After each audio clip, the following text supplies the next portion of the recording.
अस्य श्री आपदुद्धारक हनुमत्स्तोत्र महामन्त्रस्य विभीषण ऋषिः हनुमान् देवता आपदुद्धारक श्री हनुमत्प्रसादेन सिद्ध्यते पारायणे विनियोगः ध्यानम् वामे करे वैरिभिदं वहन्तं शैलं परे शृङ्खलहारिटङ्कं दधानमच्छच्च वियज्ञसूत्रं भजे ज्वलत्कुण्डलमाञ्जनेयं शैलं परे शृङ्खलहारिटङ्कं संवीतकौपीनमुदञ्चिताङ्गुलिं समुज्ज्वलन्मौञ्जिमधोपवीतिनम् सकुण्डलं लम्बिशिखा समावृतं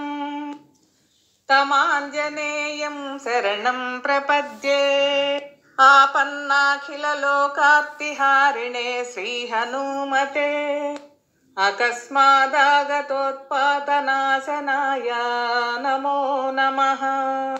सीतावियुक्त श्रीरामशोकदुःखभयापः तापत्रितय संहारिन् आञ्जनेय नमोऽस्तुते।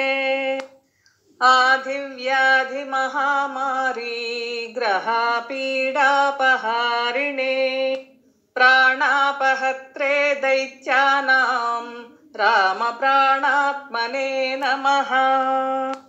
संसारसागरावर्तकर्तव्यभ्रान्तचेतसा शरणागतमर्त्यानां शरण्याय नमोऽस्तुते। वज्रदेहाय कालाग्निरुद्राय मिततेजसे ब्रह्मास्त्रस्तम्भनायास्मै नमः श्रीरुद्रमूर्तये।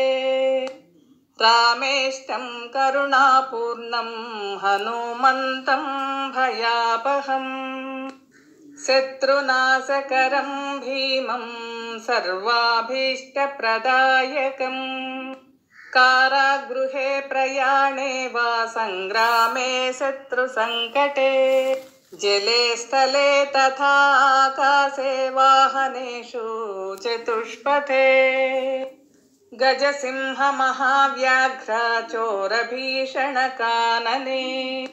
ये स्मरन्ति हनुमन्तं तेषां नास्ति विपत् क्वचित्। सर्ववानरमुख्यानां प्राणभूतात्मने नमः। शरण्याय वरेण्याय वायुपुत्राय ते नमः। प्रदोषे वा प्रभाते वा ये स्मरन्त्यञ्जनासुतम् अर्थसिद्धिं जयं कीर्तिं प्राप्नुवन्ति न संशयः। जप्त्वा स्तोत्रमिदं मन्त्रं प्रतिवारं पठेन्नरः राजस्थाने सभास्थाने प्राप्ते वादे लभेज्जयम्। विभीषणकृतं स्तोत्रं यः पठेत् प्रयतो नरः सर्वापद्भ्यो विमुच्येत नात्र कार्या विचारणा। मर्कटेश महोत्साह सर्वशोकनिवारक शत्रून् संहर मां रक्ष श्रियं दापय भो हरे।